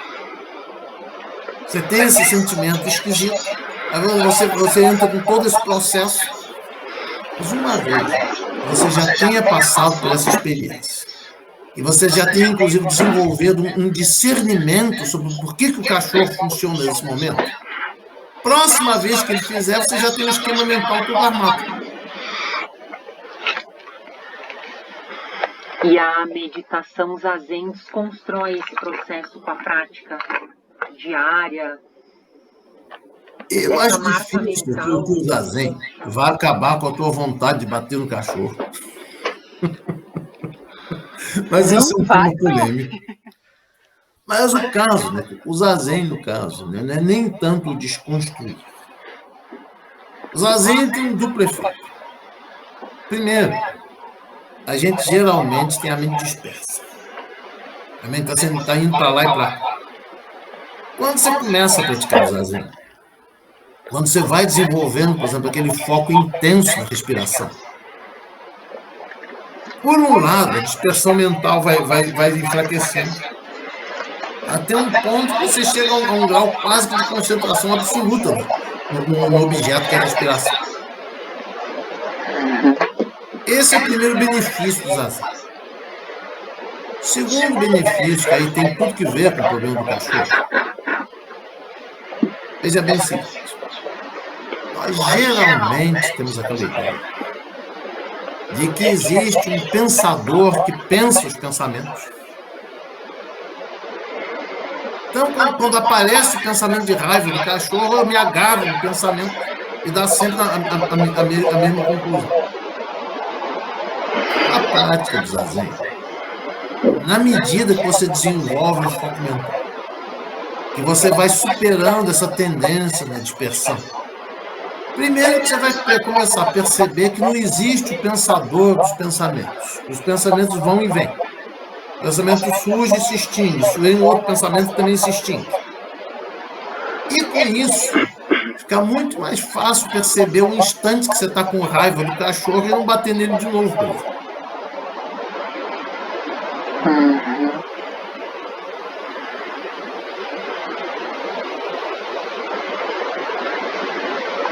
Agora, eu só queria ressaltar isso. Todas essas 10 funções, elas têm relação com a prática da meditação, seja em qualquer uma das duas abordagens. Só que como não existe meditação em geral, quando a gente quer pensar a relação dessas funções com meditação, a gente tem primeiro que especificar de que meditação se trata. E aí, Rosana, como você mesmo colocou, a descrição no Abhidharma Kosa, ela dá uma impressão de uma coisa muito impessoal, muito vaga. Pessoal, tal função é isso. Agora, no caso do Yogacara, a descrição é muito mais vívida e é muito mais fácil, por exemplo, você associar, seja, por exemplo, a sua relação com a música ou a fruição de algum outro objeto artístico, quanto com meditações no estilo do Vajrayana, por exemplo, que ao mesmo tempo que são imagéticas, que lidam com imagens, também tem um conteúdo conceitual. Quer dizer, essa foi uma das razões que eu achei que se na aula de hoje eu fosse me restringir ao que aparece no Abhidharma Kosa, a aula ia ficar meio chata, meio vaga.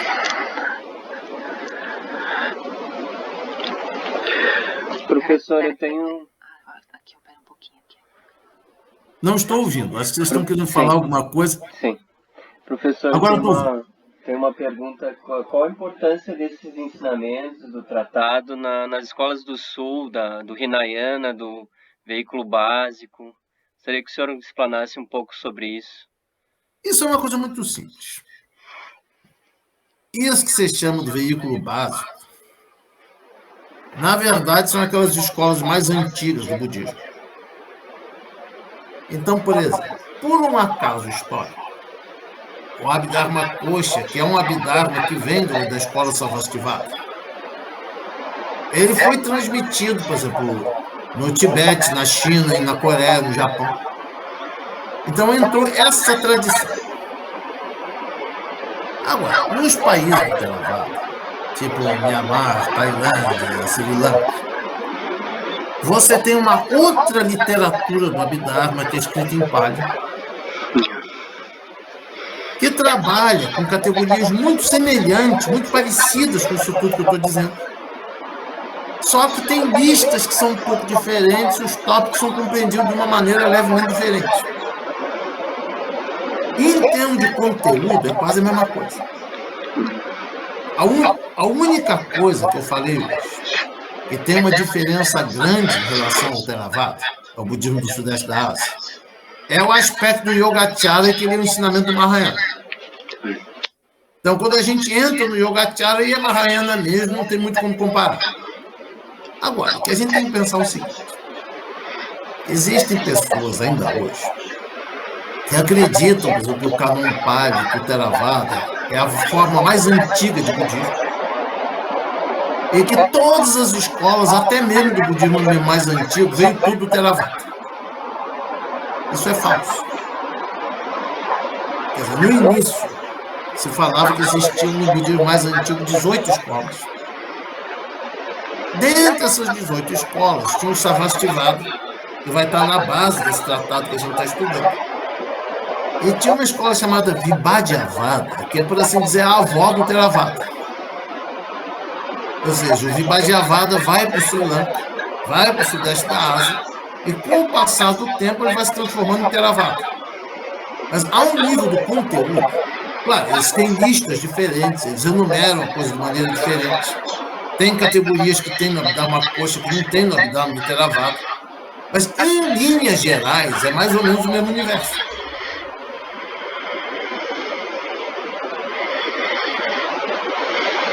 Ou seja, quase tudo que foi dito hoje poderia ser dito de uma maneira levemente diferente do Theravada.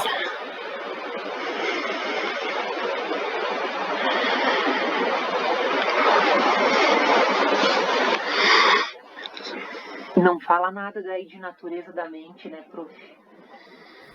Isso é uma categoria bem tardia. Veja bem o seguinte. Aí tem uma questão histórica importante. No processo de formação das escolas budistas antigas, se fala, e isso eu acredito que seja fato histórico, que em um daqueles primeiros concílios, houve o primeiro grande racha da história do budismo, que era entre os Estaviravadins, que é o grupo que vai dar origem ao Sarvastivada, ao Theravada, essas escolas que eu estou falando hoje. E existia um outro grupo, que eram os Mahasankhyas. Essas ideias sobre a natureza da mente, que a gente vê muito no budismo tibetano, em termos longínquos, elas vêm muito do ramo Mahasankhya. Aquilo que vem via Estaviravadins, ou seja, Theravada, Sarvastivada, não trabalha com as pessoas. Isso é historicamente importante, é o que a gente está tratando. Obrigada, prof.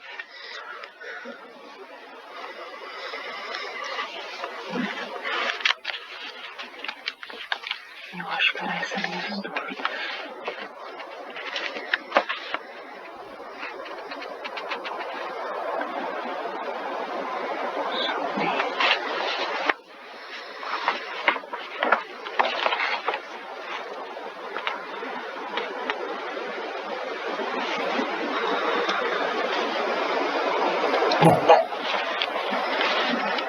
Vamos ver se vocês têm mais algumas questões, senão daqui a pouco a gente pode encerrar.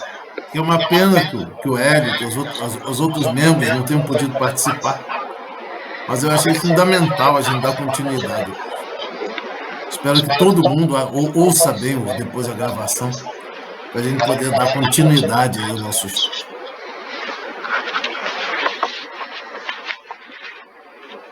Tá gravando ainda aqui, prof. Tá tranquilo. Que ótimo. Vai dar tudo certo. Que ótimo. Então, pensem bem. Se vocês têm alguma questão para colocar, não precisa ter uma pressa exagerada, mas...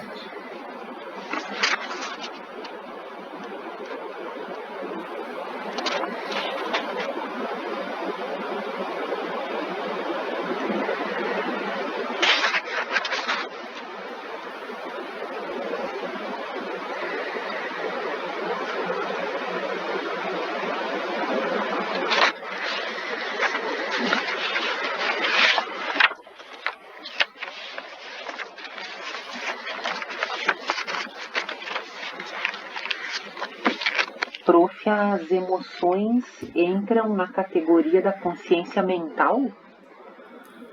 Primeiro me define emoção. Tristeza, alegria, amor, essas emoções. Aí você, genericamente falando, você já falou de coisas que pertencem a categorias diferentes. Por exemplo, não estão incluídas nas listas, porque as listas são objetos muito específicos.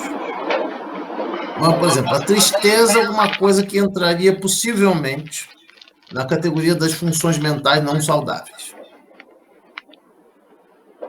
A alegria, o amor, por exemplo, poderiam entrar nas saudáveis. Então, quer dizer, não tem aqui um tratamento, aí que é um ponto importante. O Abhidharma, ele não tem a pretensão de explicar detalhadamente todos os aspectos do funcionamento mental. Tem muita coisa que se trabalha dentro da psicologia que não é abordada no Abhidharma.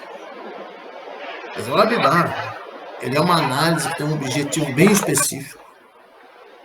Quer dizer, de identificar os fatores da continuidade do samsara, quer dizer, aquela roda autofrustrativa do sofrimento, de analisar quais são os fatores que levam à sua continuidade, quais são os fatores que levam à sua ruptura. O que não quer dizer que ele não possa dialogar com outras linguagens. Mas esse aqui é um ponto importante. Por que na primeira aula eu falei? Nós temos, por um lado, a psicologia acadêmica, a psicologia científica, a psicologia que a gente aprende na universidade, que a gente leva no consultório, por exemplo. E, por outro, a gente tem uma teoria estritamente budista da mente e da consciência. Porque, como todos os dois lados estão preocupados com a mente, com a consciência, com o funcionamento mental, certamente eles têm alguma coisa em comum. O budismo pode aprender com a psicologia pode aprender com o budismo, mas são disciplinas de natureza diferente. Então, muito daquilo que a gente vai encontrar nas diversas psicologias, você não vai encontrar no budismo. E a maior parte daquilo que você vai encontrar no budismo, você não vai encontrar nas psicologias. Daí a necessidade do diálogo. E, por exemplo, todas essas análises que eu estou transmitindo, elas têm um significado muito claro para pessoas que são praticantes budistas. A pessoa se considera budista, ela pertence a uma linhagem budista, ela faz práticas budistas. Então, esse estudo encaixa perfeitamente. Agora, é uma coisa completamente diferente você dialogar com as diversas psicologias e avaliar quanto disso, por exemplo, que foi ensinado, pode ser reconstruído e levado para um consultório, por exemplo.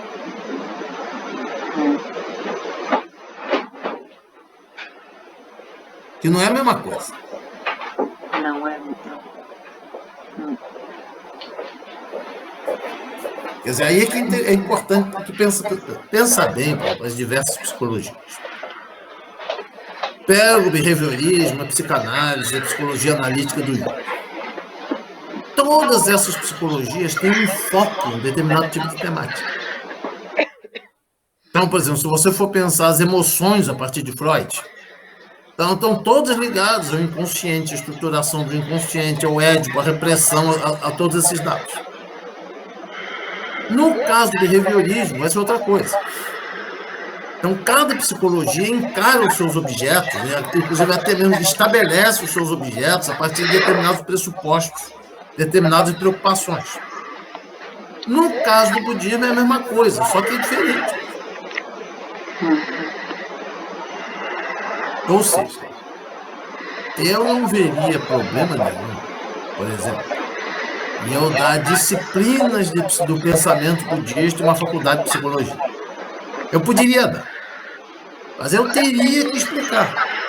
O que eu vou ensinar agora é uma espiritualidade tradicional, que tem uma análise da mente, não é psicologia no sentido acadêmico do termo, mas é possível que, se a gente dialogar, alguma coisa desse conhecimento budista possa ser reconstruído e levado para a terapia, por exemplo. Eu vou ser franco com você. Eu nunca pegaria, por exemplo, esse conhecimento do budismo e eu vou abrir um consultório de psicologia budista. Isso para mim não existe. E aí, mesmo que funcionasse, que possivelmente funcionasse, o CRP ia ter toda a razão de caçar minha licença. Com certeza. Esse é o aspecto aparentemente difícil do nosso curso. E, por exemplo, você está diante de uma plateia de praticantes budistas. Aí, como todo mundo está pressupondo o budismo, você pode dizer tudo que está dentro da tradição e está legal. Agora, quando você está lidando, por exemplo, com um público que é ligado à psicologia, você tem elementos para dialogar com a psicologia. Mas você tem que ter clareza, né, que o budismo não é psicologia no sentido, por exemplo, que a academia entende a psicologia. Agora, eu pelo menos acredito, por exemplo, eu já tive algumas experiências, por exemplo, eu já participei de seminários, incluindo budismo e meditação, por exemplo, ligado ao pessoal da psicologia analítica junguiana. Eu vi ali se desenvolverem diálogos, se desenvolverem possibilidades de abordagens, que tem toda a possibilidade de enriquecer até a prática clínica da psicologia analítica. Só que isso acontece se a gente tem clareza da diferença. Então, por exemplo, eu posso dar um curso sobre o Abhidharma, explicando que tem diferenças e semelhanças, que é possível o Abhidharma influenciar a psicologia.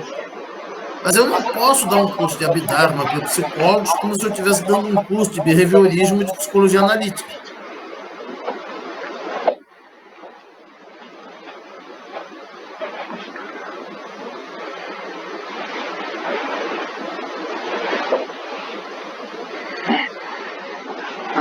Não dá.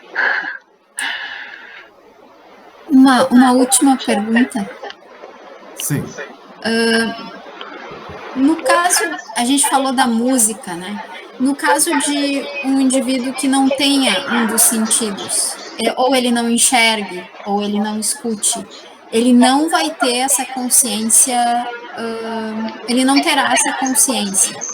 Isso faz com que outro tipo de consciência seja potencializado por conta disso? Ou não existe? Poderia falar um pouquinho sobre isso? Para responder essa questão, você nem precisaria do budismo. Veja bem o seguinte, vamos supor que uma pessoa tem a audição impedida. Ela nunca vai surgir nela uma consciência auditiva. E como ela não tem a base, não vai poder existir o contato com o objeto, então não vai surgir a consciência auditiva. Essas pessoas costumam tocar, né? E com a vibração, elas.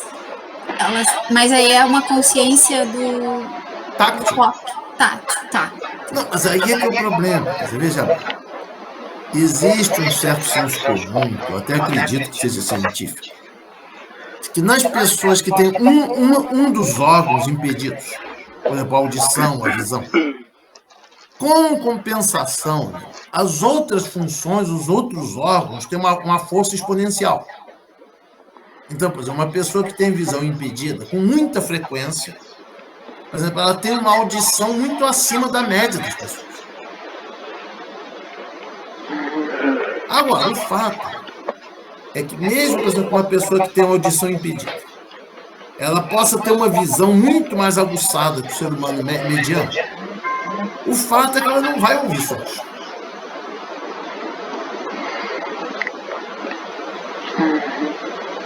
E esse é um ponto importante. Inclusive, uma polêmica parecida com essa aparece no 9º e último capítulo do Abhidharma Kosa. Ele vai discutir os aspectos cognitivos das 6 consciências. Mas esse é um ponto muito básico. Por exemplo, talvez o fato do budismo situar que existem 6 consciências, isso ajude a compreender esse problema. Então, por exemplo, se uma pessoa ela não tem a base auditiva, se a base auditiva dela é inoperante, então não existe como ocorrer o contato com o som. Então, essa pessoa, desde o nascimento até o final da vida, ela nem vai saber o que é um som. Agora, que a ausência dessa capacidade aguce os outros sentidos, ao que parece, isso é verdade. Só que podem substituir no sentido que a pessoa cria uma condição de vida que ela sobrevive melhor, mesmo sem ter um dos sentidos.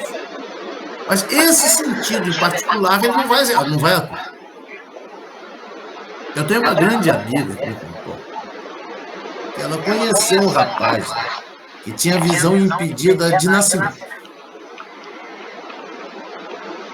De repente, sabe-se lá por que razão, por volta dos 30 e poucos anos de idade, ele começou a ter visão. Ele começou a ver.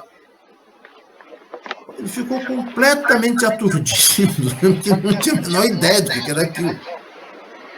Desde o nascimento até os 30 anos de idade, ele nunca teve aquela experiência de ver coisas, de perceber objetos visuais. Então, aquilo até perturbou a imagem que ele tinha de si mesmo do mundo.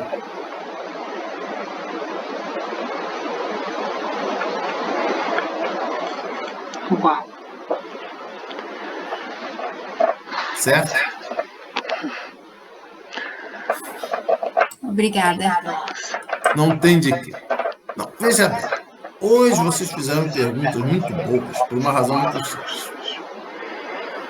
Quando nós comparamos essas 10 funções mentais universalmente presentes com as outras categorias que a gente vai estudar a partir de agora, na abordagem do Abhidharma Kosa, certamente, primeiro deixo algumas delas, pelo menos, dão a impressão de uma coisa muito vaga, assim, frouxamente definida. Segundo, por exemplo, você não tem que duvidar de por que o contato é universalmente presente. Agora, fora o contato, cada uma das outras funções você vai ter que discutir separadamente, você vai ter que apresentar uma argumentação de por que é assim. Inclusive, elas são muito vagamente definidas. Agora, o que é interessante, aí é 1-0 para o Yogacara, pelo menos no que diz respeito a essa categoria, o momento que eles dividem em 2 grupos de 5, a questão fica muito mais clara. E, em particular, a relação que nós temos com os objetos do nosso interesse. Que uma coisa, como eu te falei, eu estou caminhando no shopping center, aí, de repente, começa a tocar uma música. Mas a música não tem impacto, ou seja, existiu o fato de que eu tive a percepção auditiva da música, surgiu a consciência auditiva daquela música. Mas aquilo não despertou atenção nenhuma, não impactou em nada. Então, eu logo esqueço aquela música e sigo em frente. Isso é uma coisa. Agora, esse segundo grupo de 5, não me parece que se estruture aí. É uma experiência completamente diferente. Eu estou caminhando pelo shopping. De repente, eu ouço pela primeira vez uma música que me toca profundamente. Eu posso até não entender a letra, mas me tem um impacto enorme, que prende a minha atenção. Minha atenção se volta completamente para ela. E aí, a partir daí, a atenção, a memória, a compreensão, a concentração, o discernimento, tudo isso se desenvolve especialmente em relação ao objeto de interesse. Veja bem, se a gente pensa em termos da consciência auditiva, uma coisa é toda e qualquer consciência auditiva. Que pode ser, por exemplo, eu estou com um barulho horrível na rua, aquilo me provoca irritação. Pode ser uma música que eu ouço, que entra aqui e sai por aqui. Não provoca o menor impacto na minha vida. Não provoca nem tédio. Eu só sei que eu ouvi aquele som em determinado momento. Como também pode ser alguma música que me impacte emocionalmente, que mexa comigo. E aí já não é uma coisa que acontece em todo qualquer instante de consciência. É alguma coisa que chama, que prende a atenção. Alguma coisa que me engaja, que me obriga a me engajar naquilo como objeto de desejo. Então, nesse sentido, a divisão que o Yogacara faz de 5 em 5 me parece muito correta. E sem entrar em aspectos específicos, talvez a gente possa dizer que, em termos de lógica, a análise Yogacara tenha perdido alguma coisa do rigor do budismo mais antigo. Mas, em termos psicológicos, às vezes eu acho que ela é muito mais rica.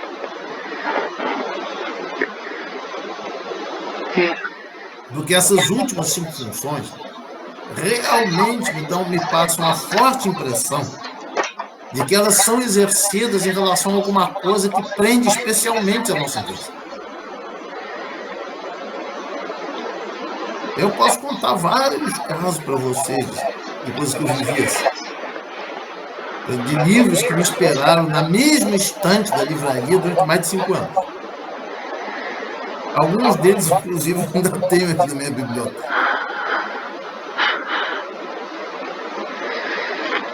O livro estava lá esperando que eu viesse pegá-lo. Ninguém mais se interessava, só eu mesmo.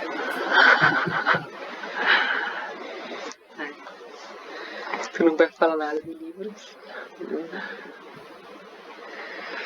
E outro dia eu conto para vocês como é que foi isso. Bom, mais alguma questão?